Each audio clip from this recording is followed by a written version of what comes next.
Oi, minha gente! Estamos começando mais um Rede Prosa Cultural, o nosso podcast sobre arte, cultura e seus bastidores. Eu sou Tal Assunção, eu sou uma mulher branca, cabelos longos loiros, estou vestida de roupa preta, uma pulseira de pedrinhas, e ao meu lado estou com a Gisela Garcia, minha parceira, e o nosso convidado, Jorge. Sim. Eu sou a Gisela, também sou, né, como a Tati falou, uma das apresentadoras aqui do podcast. Sou uma mulher branca, tô com uma blusa preta, com um colar vermelho, verde e amarelo. Meu cabelo é preto, tá preso, com os brincos dourados, uma argolinha dourada e de batom vermelho. Nem sei se ainda tô de batom, né? Bom, então vamos começar nosso Desde Prosa de hoje. Hoje a gente vai conversar, né, com o nosso convidado, o Jorge Ferreira dos Santos Filho, que é o coordenador geral da Articulação dos Empregados Rurais do Estado de Minas Gerais, a ADERE-MG. Como hoje, né, é o Dia da Consciência Negra, nós queremos conversar com o Jorge sobre o tema, né, do dia e a questão do trabalho análogo à escravidão, ainda tão presente na atualidade. Jorge, então seja bem-vindo, né? E a gente gostaria que você se apresentasse e nos contasse um pouco do seu trabalho na ADERE-MG. Tá. Então, bom dia a todos e todas. Eu me chamo Jorge, sou trabalhador rural migrante do norte de Minas. Tem 20 anos, 22 anos que eu estou no sul de Minas, entre o trabalho rural e o combate ao trabalho escravo. Tenho 45 anos e não falo onde eu moro, por questão de segurança. Então, eu sou um homem preto, homem negro, tenho 1,80 m de altura, 97 quilos, então homem preto gordo. Tenho, acho que eu já falei 45 anos, né? Então, como as companheiras me ensinou, estou aqui com a camisa rosa, com óculos no pescoço, aqui na camisa, e é isso. E estou aí na coordenação da ADERE. E o que você... Qual que é o trabalho que você desenvolve lá na ADERE, Jorge? Bom, primeiro é preciso a gente explicar o que é a ADERE, né? Sim. A ADERE ela é uma organização de trabalhadores rurais, uma organização pequena de trabalhadores rurais, assalariados.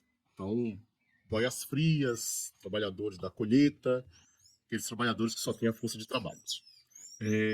A ADERE tem uma abrangência política a nível nacional, porém a representação é muito pequena ainda, né?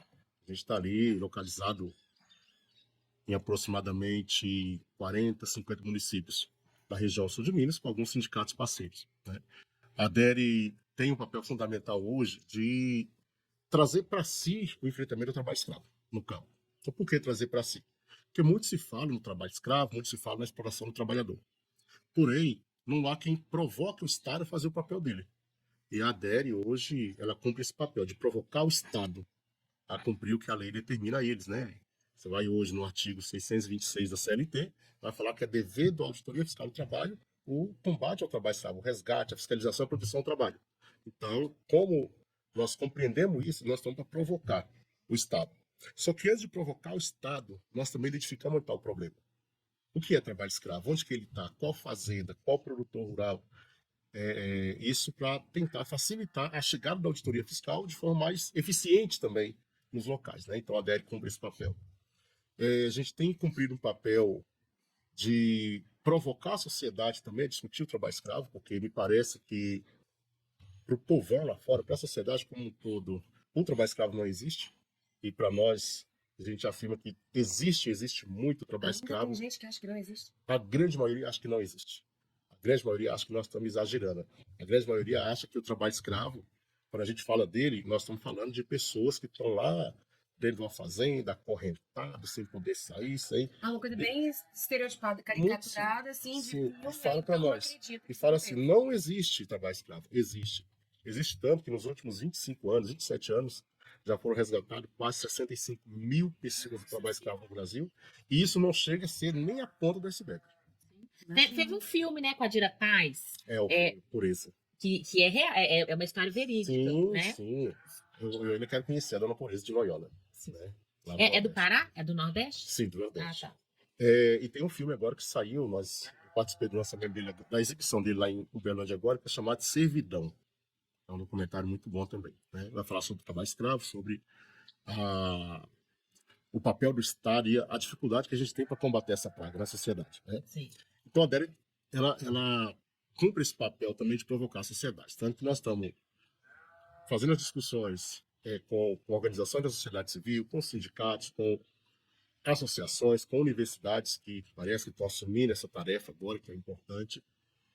Para além desse espaço, nós também colocamos o debate no meio legislativo, né? Hoje, por exemplo, nós temos algumas participações em alguns projetos de lei na Assembleia Legislativa para combater o trabalho escravo em Minas, e também algumas propostas que nós fizemos, alguns deputados no âmbito nacional, que é o deputado federal, para implementar, ou melhor, apresentar alguns projetos de lei que venham combater o trabalho escravo, né? Porque o que existe é uma conquista boa, mas ainda é ineficiente, ainda É pequeno. pequeno, é pouco instrumento e frágil para o enfrentamento ao trabalho escravo no Brasil. Sim. Tinha que ser alguma coisa bem mais rigorosa, bem, com a punição bem mais, Sim. né? Porque senão não acaba, não. Então, é isso. Só para concluir, esse é a DERE. Para além disso, a gente tenta organizar trabalhadores. Então, nós discutimos com trabalhadores aqui na região, que é o destino desses trabalhadores, onde existe o crime de trabalho escravo, mas também estamos discutindo em alguns estados do Norte e Nordeste e também no Vale do Jequitinhonha Mineiro, com os trabalhadores onde eles vivem mesmo.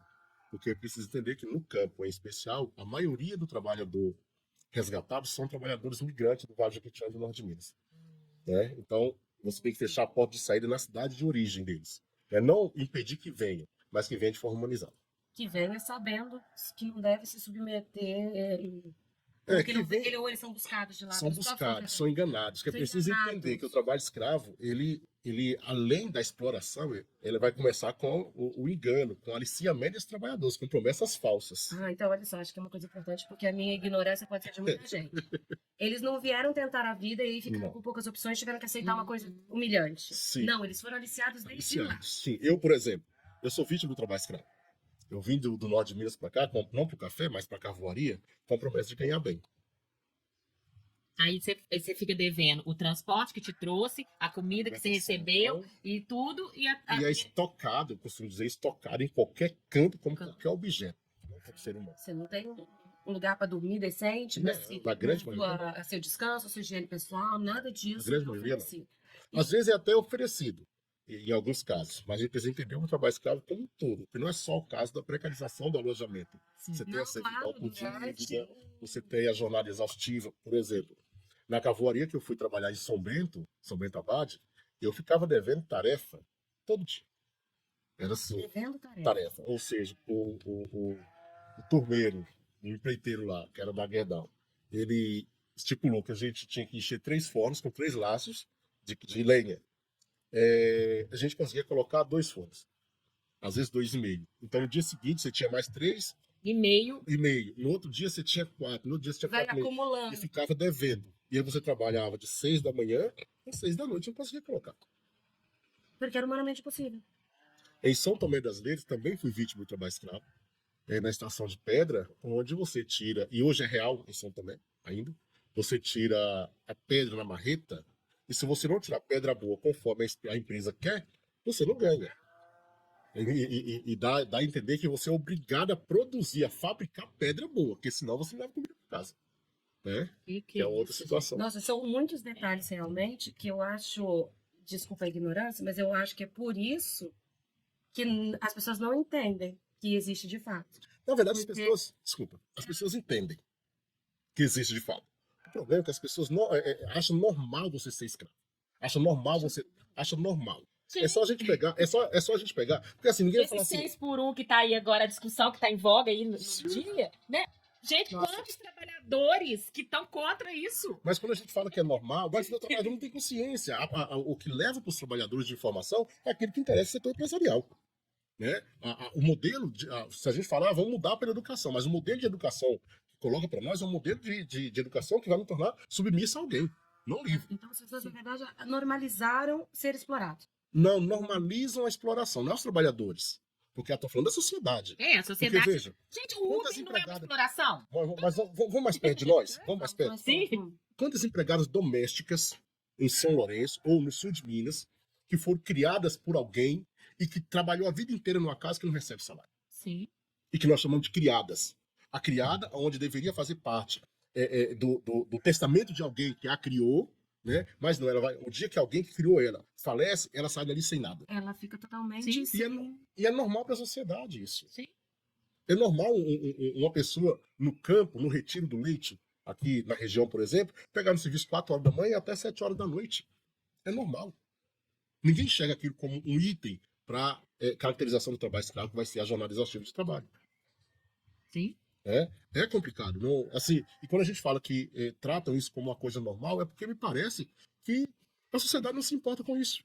Os trabalhadores não têm tempo para pensar que está sendo explorado. Sim. A sociedade, porque quem comete o crime de trabalho escravo no Brasil? Na grande maioria, uma pessoa rica, uma pessoa branca, geralmente ligada ao campo ou empresário. E essa pessoa bem instruída, que conhece leis, que é bem assessorado com contador, com advogados, e que não está se importando com o bem-estar daquele trabalhador. Mas então, de certa forma, assim, nós, por exemplo, a minha classe, vou falar de mim porque eu não me incomodo, não me ofendo. Eu acho que eu estou representando uma classe.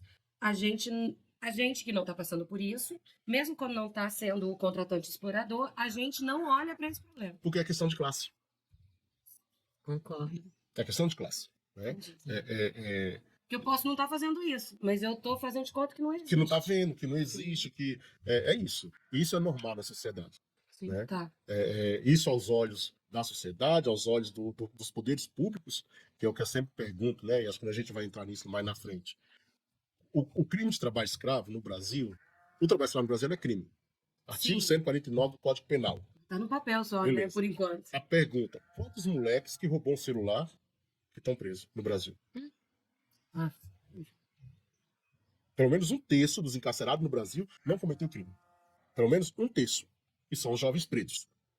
Sim. O crime de trabalho escravo, volto a repetir, 65 mil pessoas tiradas do trabalho escravo. Não é nem a ponta do iceberg. Mas quantos produtores ou quantos empregadores estão presos pelo crime de trabalho escravo? Eu ouço dizer que nenhum. eu ouço dizer que nenhum também. É isso. É questão de classe. Porque quem está julgando esses processos, quem entra com os processos, são homens brancos, ligados à classe social um pouco mais acima dentro da sociedade de classe, digamos que está lá na classe média para cima, que está no campo, ou tal é um grande empresário. Sim. Né? Então, E aí essas partes da sociedade, essa parcela que não é nem grande empresário nem explorado, fecha os olhos, fica omisso, sim. não tem empatia para esse problema. Sim. com esse Às problema. vezes não fecha os olhos também porque não quer.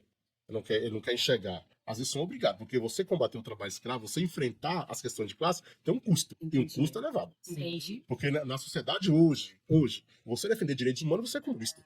Exatamente. Você defender que o outro tem o direito a comer, a vestir, tem o direito ao mínimo de trabalho decente, de trabalho digno, você é comunista. E ser comunista nessa sociedade é crime. Ah, sim, com certeza.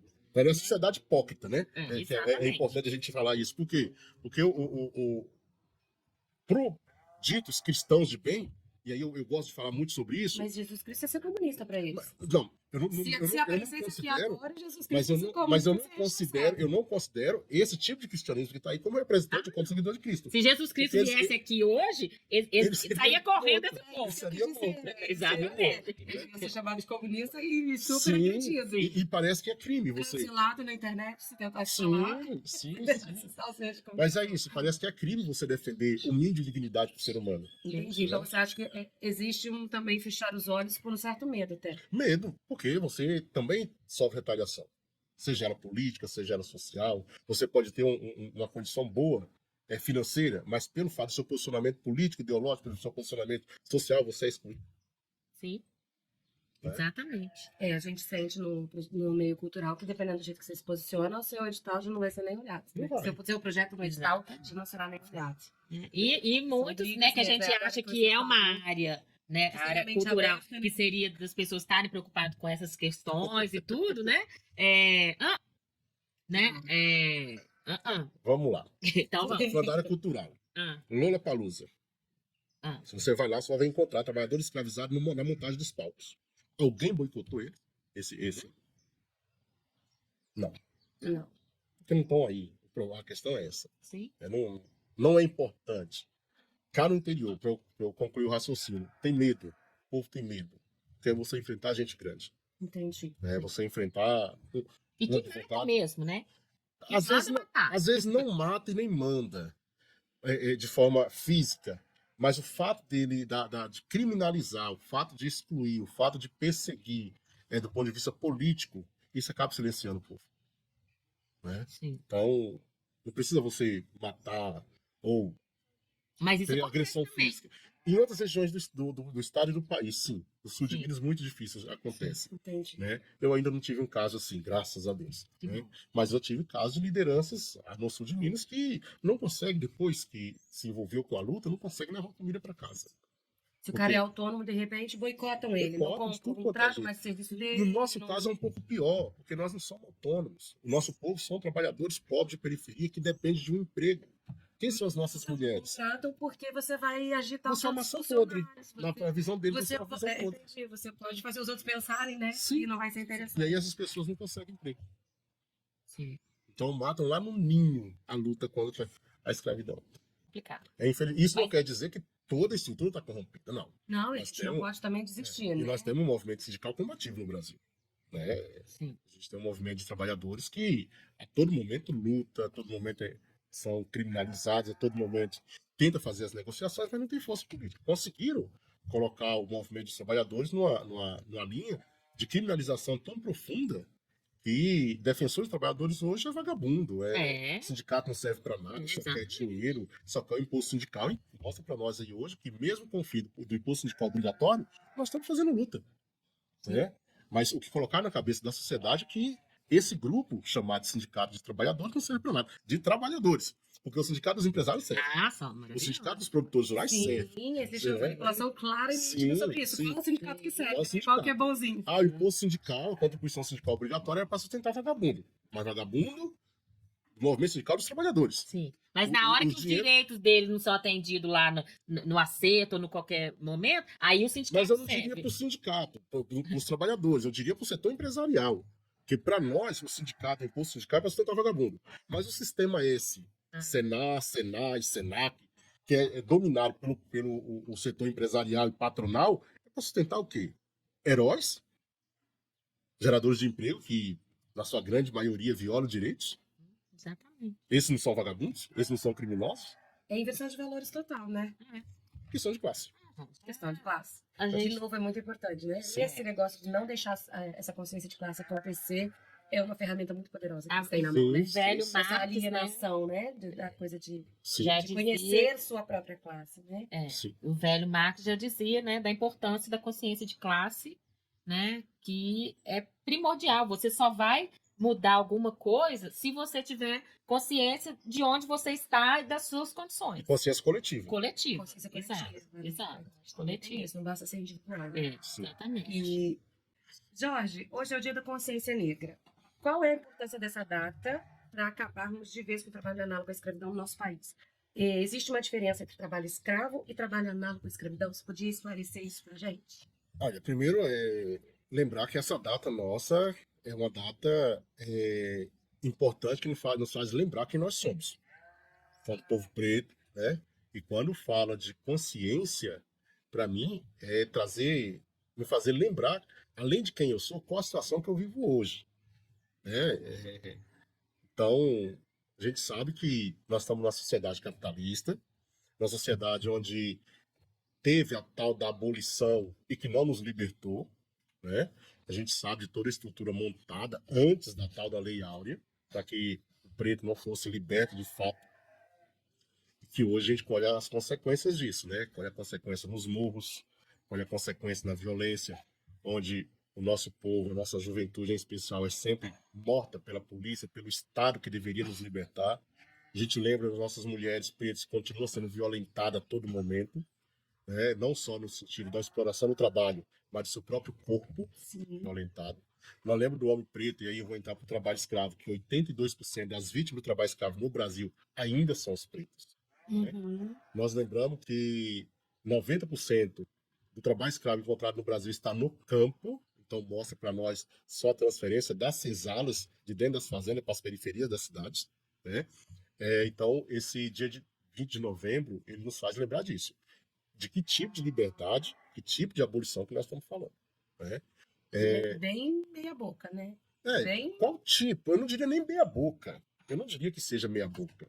Minha boca, se eu tivesse condições de morar com dignidade, de trabalho com um mínimo de respeito. Só tenta camuflar. Sim, na minha visão, sim. Agora, sim, é importante esse dia para nós. E agora, esse ano, mais importante ainda, que é o feriado nacional. Mas esse feriado nacional, com a estrutura que nós vivemos hoje na sociedade brasileira, ele por si só vai reparar os danos causados à população preta? Não. Não. Então, o 20 de novembro, feriado nacional, ele é importante, mas ele tem que vir acompanhado com a reforma agrária, por exemplo, que vai dar acesso à terra para as pessoas pretas, né? Que nós não temos acesso. Nós fomos excluídos desse processo de acesso à riqueza natural. Ele é importante com o trabalho digno. Assim, é importante o feriado, dia 20 de novembro, Dia da Consciência Negra, feriado nacional, dia 21, começa quando? Mudou alguma coisa para nós? Ele pode vir se estruturar? As empregadas domésticas, na grande maioria são pretas, estão tendo seus direitos respeitados? Todos os trabalhadores vítimas do trabalho escravo no Brasil estão sendo livres, libertados? Né? O salário do povo preto está sendo igualado ao povo branco? Então, assim, é importante a gente refletir nesse sentido, porque senão nós vamos falar, olha, houve uma grande conquista no 20 de novembro. Beleza, é muito importante como data, não diria comemorativa, mas como data que referencia uma luta nossa. Né? Porém, nós precisamos mudar muita coisa. Precisamos mudar a estrutura. Porque nós estamos falando porque a escravidão e o trabalho escravo, nós sabemos que ele inicia com o racismo. Sim. Né? E é isso que nós precisamos mudar, essa estrutura racista, essa estrutura. O racismo é uma grande ferramenta do capitalismo. Né? Sim. É uma ferramenta poderosíssima. E a gente precisa mudar isso. Se a gente quer mudar a sociedade, se a gente de fato quer, não diria falar de consciência, mas mudar essa realidade, a gente teria que mudar essa estrutura. E mudar essa estrutura, nós precisamos mexer no pilar dela, que é a concentração da riqueza, que é o Estado burguês, né? E que a gente não consegue mudar. E aí entra aquela discussão de novo da consciência de classe, né? Porque o que cada vez mais a gente está vendo acontecer, né? Não só as pessoas negras, né? Mas até a questão de renda, né? Os mais vulneráveis, os mais pobres, de insistirem em votar nos seus representantes, que são os seus próprios opressores, né? E aí, o que você vê? Teve agora, esses dias agora, a questão tributária, da reforma tributária, né? Que ia ter a questão dos impostos, da taxa dos mais ricos, né? Que não foi. Por quê? Hoje a Câmara dos Deputados e o Senado é essencialmente de empresários. Mas né? a gente tem que lembrar, assim, primeiro que não é só a questão de preto, é a questão de preto.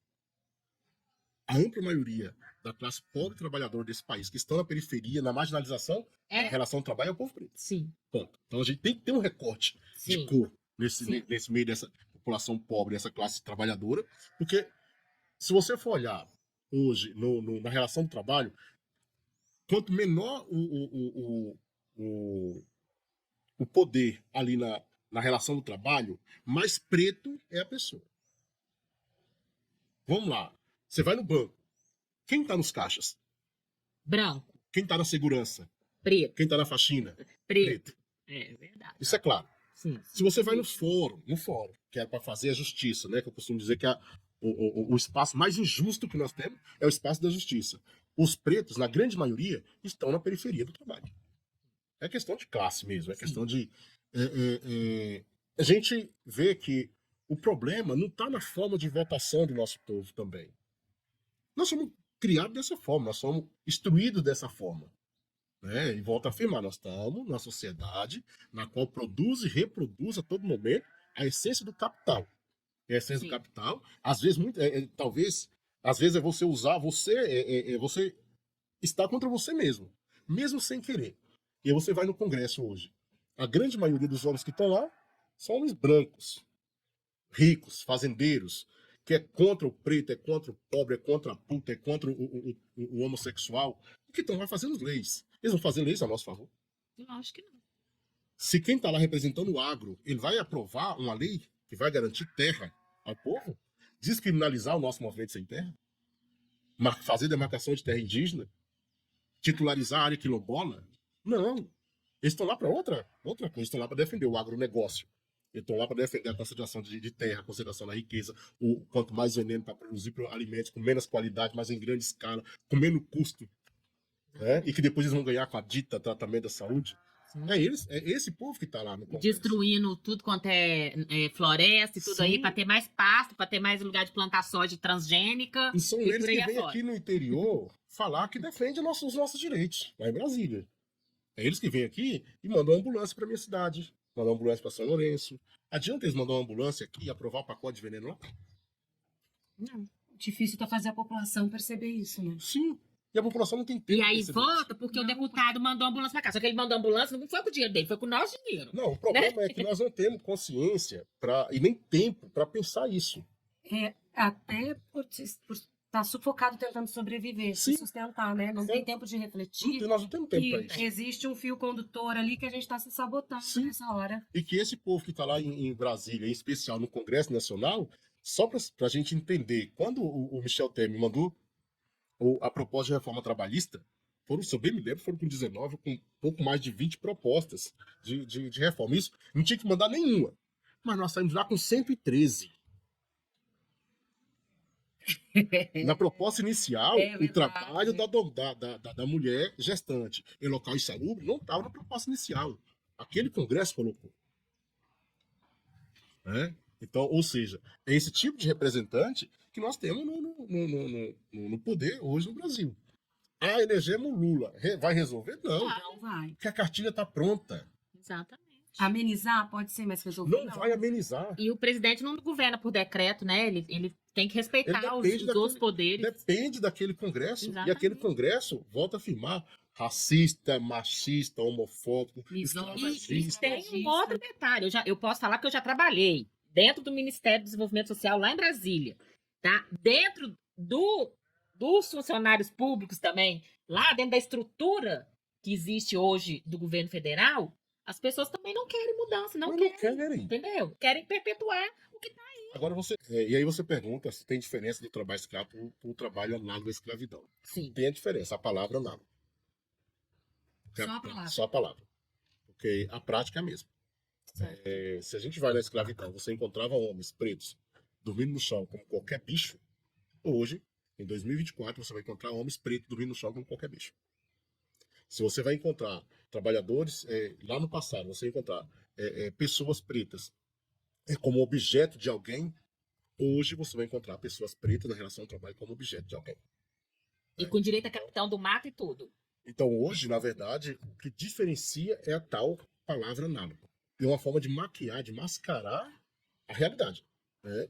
Porque nós costumamos dizer que nós não estamos falando do análogo, nós estamos falando de escravo. Nós estamos falando daquilo que é real e que não há diferenciação do que acontecia há 137 anos, 136, 137 anos atrás.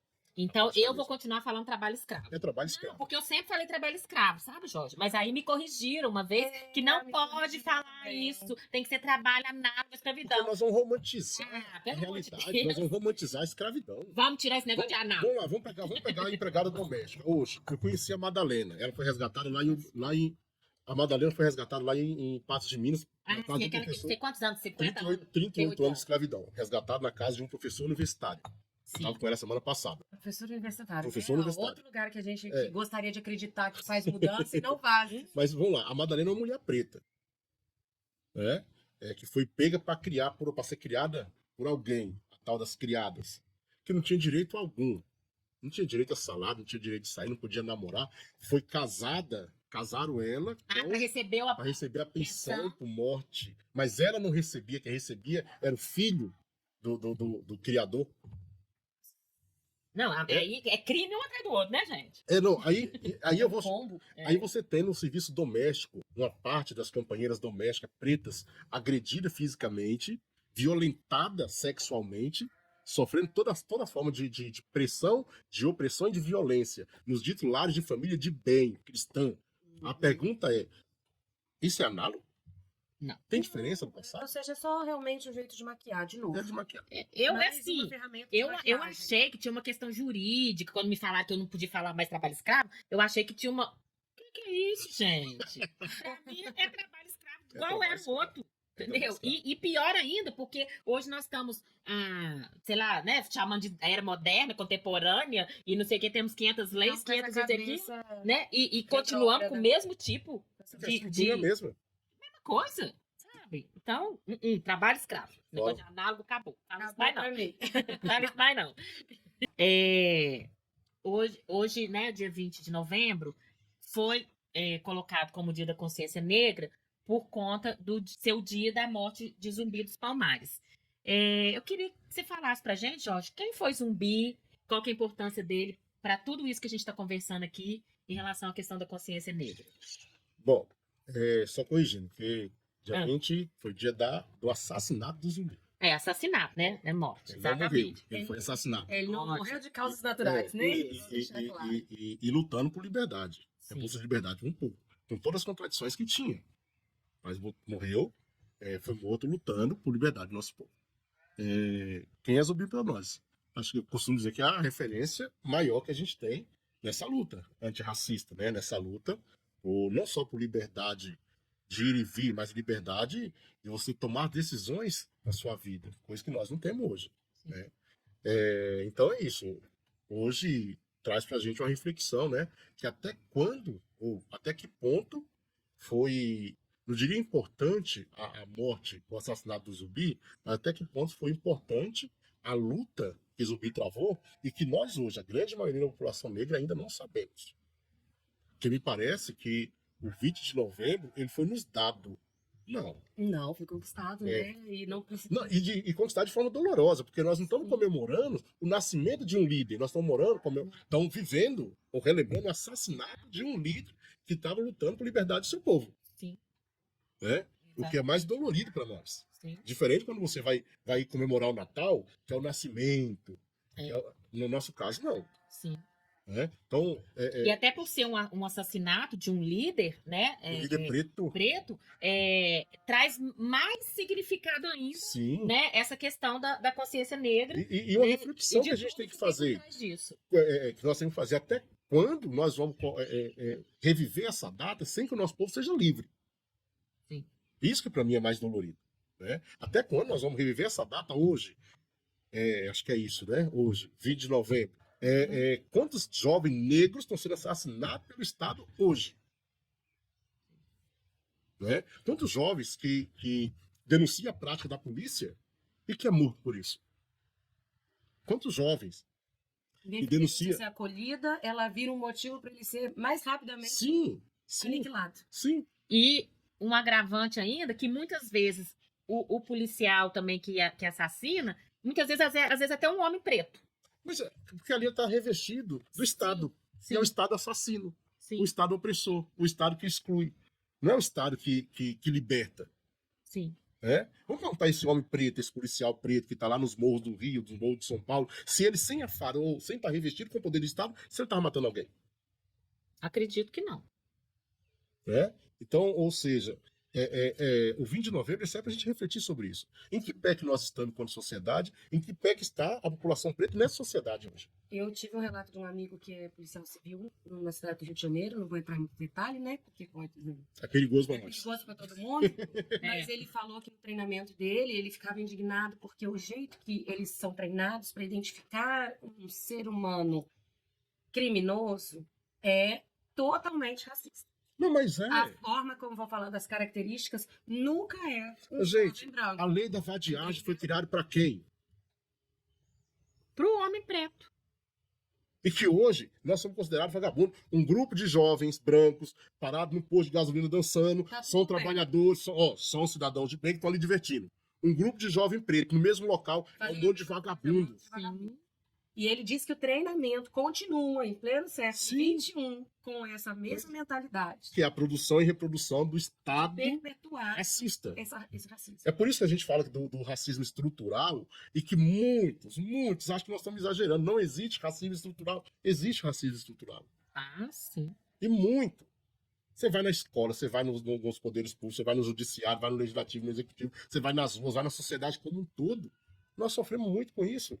E aí você fez uma fala aí que dá com vontade de puxar já a próxima pergunta aqui, porque eu acho que você já ia falar e Você desenvolveu muito bem, então a nossa pergunta vai ficar reduzida para isso, né? É. Se você acredita que teve, então, conquistas, quais seriam elas? Eu e acho que teve conquistas pontuais. pontuais. Pontuais. Vamos lá. Contra o racismo, hoje, nós temos a lei de cota. É uma conquista pontual. Resolve o nosso problema? Não resolve. Mas você acha que ela está focando nesse estrutural aí que precisa Sim, nós precisamos mudar. Hoje, reformado? eu vou em muitas universidades, por exemplo, dar palestra sobre trabalho escravo. Hoje eu vejo muitos jovens pretos ali dentro. Coisa que eu não via 15, 20 anos atrás. Minha mãe fala a mesma coisa como professor. Isso para nós é importante, né? Apesar de não ser a mudança estrutural que nós precisamos. Mas um passo. Sim. Um Na, passo na importante. área É um passo cultural, importante. Esse é um passo importante. os editais culturais têm também hoje a cota para pessoas negras também. Sim, Então, eu acho que isso também é fundamental. sim, é um Entendeu? passo importante, apesar de ser pontual. Né? Sim. Hoje eu vejo algumas pessoas negras já no topo do serviço público. É muito pouco, É uma porcentagem baixíssima. mas já é um passo. Sim. Né? Isso para nós é importante. Né? Hoje a gente vê muitos negros empreendedores. Isso é um passo importante para nós. Inclusive com o financiamento do Estado, apesar de ser bem menor, mas já há financiamento, Sim. coisa que não havia para nós. Outra conquista pontual. Sim, é pontual. Não é estrutural, mas é pontual. Com hora nós mexemos nessa estrutura. Né? Para o enfrentamento do trabalho escravo. É importante a lista suja do trabalho escravo. É Ah, importante. fundamental. Tem seus limites, ela é limitada, limitadíssima, porque o empregador vai ficar ali 2 anos. Porque eu costumo dizer assim, se eu sou apoiador do Movimento Sem Terra, e aí um companheiro militante do MST, ou integrante melhor do MST, ocupa a terra. Ele vai estar fichado a vida inteira como invasor. Em qualquer lugar no Brasil que puxar a capivara dele, ele vai estar lá fichado como invasor. O fazendeiro que cometeu o crime de trabalho escravo, ele fica 2 anos. Por que ele não fica lá também pro resto da vida? Porque ele também, depois dos 2 anos, ele vai começar Volto a afirmar, é a questão de classe. E questão do Sim. racismo estrutural. Agora, nesse caso da lista suja, apesar desses limites, é uma conquista. Você mostrar para a sociedade que o Joaquim José Junqueira, do não sei o quê, ele foi multado por cometer o crime de trabalho escravo. Né? O que nós estamos lutando é que ele seja preso. E essa como multa qualquer é criminoso. significativa? Não. Porque também Porque- mexe no bolso, né? É, Então, E isso mostra para nós que a escravidão moderna compensa para eles. sim. Né? Então, É por isso que nós estamos lutando para aprovação, a regulamentação da emenda constitucional 81, que altera o artigo 243 da Constituição, que vai falar da expropriação sem indenização dos instrumentos das fazendas ou empresas que forem encontrados crime de trabalho escravo. Ela foi aprovada em 2014. Pelo Congresso, está lá na lei. Só que falta ser regulamentada. 10 anos, eles não conseguiram regulamentar. Mas porque quem vai regulamentar é aquele Congresso que está lá. O Congresso escravagista. Já O Congresso- regulamentou. O Congresso que permite o trabalho de mulheres gestantes, ou que permitiu o trabalho de mulher gestante, é um local insalubre. Então, mas aí o Lula, no caso, ele não pode fazer nada. Ele não tem Que é como, o Congresso. porque é uma nova lei que vai regulamentar essa emenda. Sim. E aí nós temos um problema. Nós estamos colocando esse pedido nos processos judiciais de trabalho escravo. A ampla maioria dos juízes nem lê essa parte. Ele está representando, né, o homem branco. Você entende? É Ou complicado seja, demais. mas tivemos alguns avanços pontuais. Isso é fato. Sim. A lei das empregadas domésticas, né, que dá direitos domésticas, foi um avanço pontual. Apesar de não ser revolta contra... implementado ainda. Porque tem a lei, mas na prática as domésticas continuam sem direito. Garantido, Né? Não está De qualquer garantido. forma, foi um avanço que nós demos. Sim. Um passo que nós demos. Né? Então, ou seja, tivemos avanços? Tivemos avanços pontuais. Sim. E que eu não vejo um avanço estrutural, pelo menos a curto e médio prazo. E quais são os maiores desafios ainda que se tem pela frente? Sei que são muitos, né? Mas assim, o que você chamaria a atenção, assim, os principais Assim, né? Bem- desafios para a gente enfrentar esse racismo estrutural, para que a gente tenha realmente essa consciência negra, né? Ela Fazendo valer essa data. né? Fique mais latente. Eu acho que é preciso fazer a justiça. Sim, Acho que a primeira coisa que nós temos que reivindicar enquanto sociedade é a reparação de todos os males causados à população preta com a escravidão no Brasil. Essa reparação a sociedade brasileira nos deve. Sim. E é uma reparação histórica, que vai fazer justiça. Isso quer dizer só a questão de cor? Não. Isso é valorizar o trabalho que o meu povo teve há mais de 300 anos sem receber um centavo. e que me jogou para a pobreza. É você, não diria reinventar, refazer a lei de abolição, que só me jogou para os cantos da cidade. Então, essa mudança, sim, pode trazer para nós uma justiça que pode levar a uma estrutura diferente. Uma estrutura Né? diferente. Mas enquanto não houver essa reparação, primeiro, o reconhecimento do Estado brasileiro, ou da sociedade brasileira, que o povo negro foi, por muitos séculos, prejudicado, escravizado e abandonado por esse país, nós não vamos ter justiça, nós não vamos ter diferença. Se você reconhece isso e passa a reparar esse dano, você começa a fazer justiça que vai mudar a estrutura. E mudar a estrutura é você mudar o modelo de educação. Que não vai me ensinar a ser empregado de alguém, mas a ser livre. Porque hoje o modelo de educação nos ensina a ser empregado. Você tem que estudar para ter o melhor emprego. Não me ensina para ser livre. Nós precisamos mudar a estrutura agrária no país. Não ensina para ser um ser humano no seu todo, né? Ensina que você está ali se formando para trabalhar para alguém. Ser uma pecinha um pouquinho melhor na engrenagem. Só. Seja uma Para pecinha produzir que não a mais-valia para alguém. E que uma pecinha que você não vai ser tão massacrado. Sim. Aí você garante não ser tão massacrado, mas continua lá. Sim. Você- Mas ele precisa me incluir na estrutura agrária. O trabalhador rural precisa ter acesso à riqueza natural. Eu estou falando do trabalhador rural preto, precisa ter acesso. E aí qual é a realidade que nós temos hoje? Uma parte das vítimas do trabalho escravo no território mineiro, Gisela, são trabalhadores quilombolas. Tá? Ou seja, eu tenho uma área remanescente de quilombo, reconhecida pela Fundação Palmares, muitas vezes, mas não tem investimento estatal ali. Isso obriga com que esses homens, jovens pretos, saiam daquela comunidade para produzir e trabalhar no pó de cana na colheita do café. Então nós precisamos que o Estado, no mínimo, repare isso. E reparar isso é investir nessas áreas de quilombo. Não adianta reconhecer que ali é um quilombo, você não tem condições de viver né? ali. Aí eu até vou fazer um paralelo com a questão da área cultural, né? Porque a questão do quilombo também é cultural, com certeza. Mas, por exemplo, os patrimônios, né? Ah, tombou lá o prédio lá, antigo, não sei o quê. Só que não tem. Tá, tombou, e aí? Aí vai acabar tombando de fato. Aí você olha assim e fala, tem que vender aquilo. Né? Então, quer dizer, a gente Não é não só tem... dar um título, é verdadeiramente cuidar. Né? Sim. Então a gente precisa para mudar essa estrutura. Então, para que a gente consiga ter um 20 de novembro, um dia de consciência negra, para comemorar, é preciso você reparar, a sociedade reparar. Sim. Mas só voltando na questão do quilombo, essa questão dos quilombos, ela varia de estado para estado no Brasil, ou existem estados que essa questão dos quilombos ela é mais valorizada, as pessoas que estão ali. Eu estou falando disso porque eu já tive a oportunidade de morar no Maranhão e fazer um trabalho numa região que tinha 51 quilombos. Uhum. E trabalhei lá dentro dos quilombos. E eu percebi que lá existia uma organização coletiva, tinha escola, tinha por saúde, tinha todo, inclusive, na época que eu trabalhei lá, a Vale estava aumentando, ampliando a ferrovia que ela tem lá. E tinha pedaço da ferrovia que passava dentro dos quilombos. A Vale foi obrigada a fazer melhorias nos quilombos e tal. Então, a questão que eu estou querendo te colocar é o seguinte.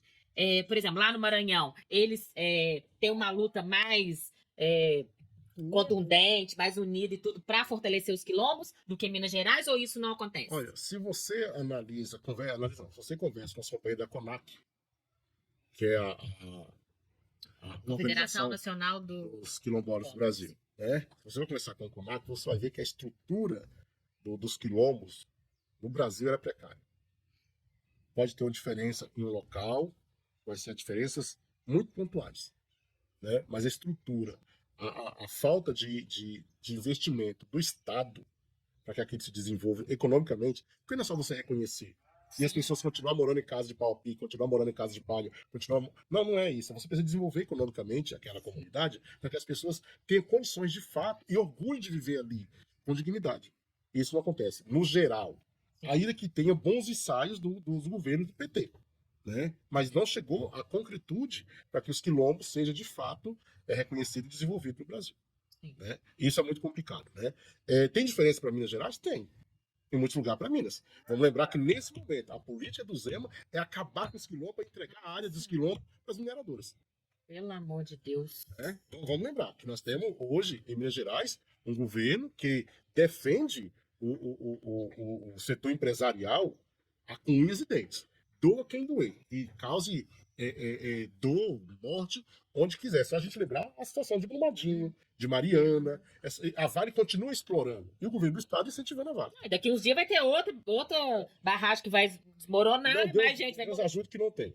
Não, mas você sabe que tem, Sim, sim, né? sim. Eu sei de uma lá de pé de Congonhas que diz que é Qualquer um fiasco, Sim. né? Para Mas eu ela quero desmoronar. E depois vão usar aquela máxima de que foi uma fatalidade. Como se eles Sim. tivessem dado manutenção, tivessem feito. Como? Não, todos esses aí eles sabiam É a das mesma condições. coisa das questões climáticas, né? Eles falam, porque a seca... A seca está acontecendo, a seca é severa. Porque houve uma mudança climática. Quem que causou, né? Não discute isso. Não. Parece que o fogo nasce no pé das árvores. Sim. Parece que cada árvore nasce com motosserra no pé dela. Parece que a árvore nasce lá na cidade e vem pro campo e vai cair sozinha. Sim. Parece que os rios se contaminam sozinhos. Parece que os venenos nasceram naturalmente, provocados pela própria natureza para acabar com ela mesmo. Foi um fenômeno Gente, natural. vamos dar nome. Existe uma questão climática. Existe uma grande parte. É claro que existem outros fatores. Mas o agrário, o agro brasileiro, o agro mundial tem uma grande parcela de culpa nas mudanças climáticas.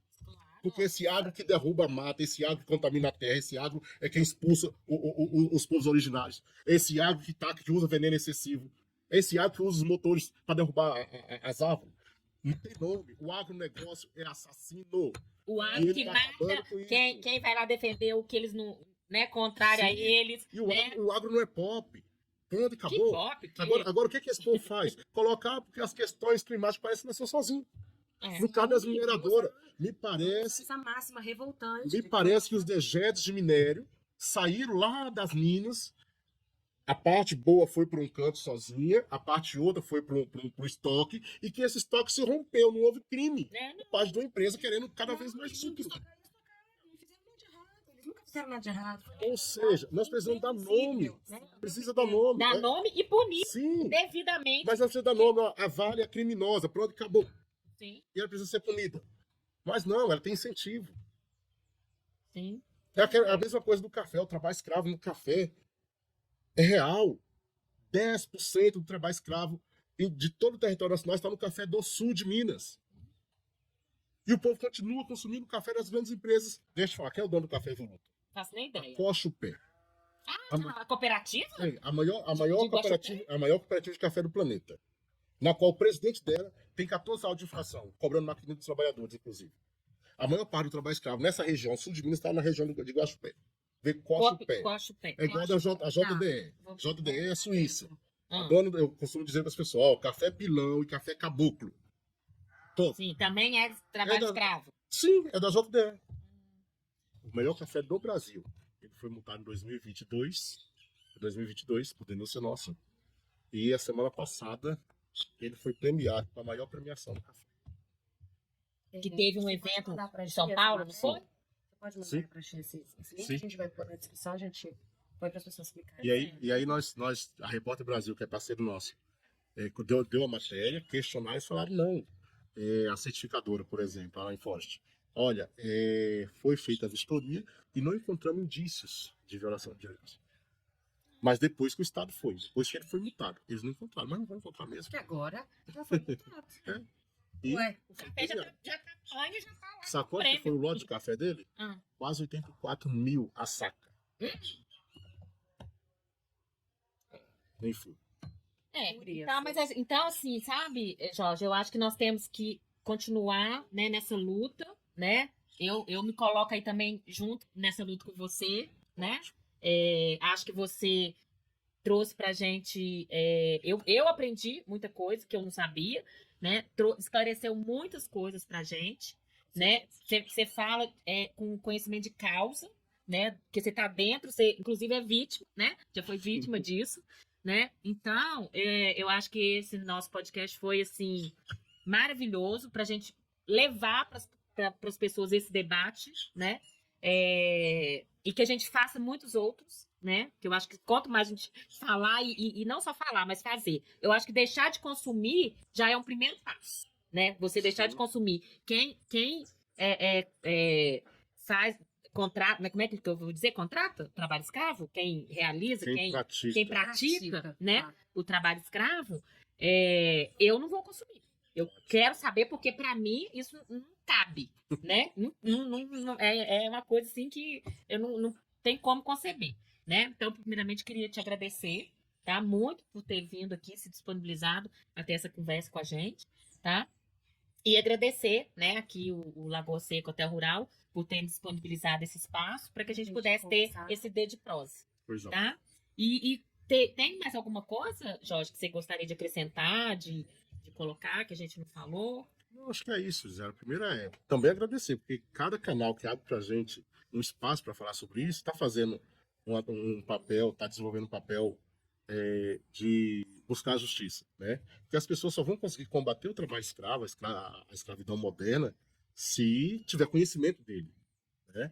Então, é agradecer esse espaço, nos colocar à disposição também, sempre, né? E lembrar que o trabalho escravo está cada vez mais próximo de nós. Sim. Né? E tem que denunciar. É isso. Tá, joia. Então, muito obrigada. Muito obrigada. E E tchau pra você que ficou aqui nos vocês, escutando. né? Na semana que vem. Isso, e quarta-feira, 19h30, no nosso canal do YouTube. É isso aí. Obrigada.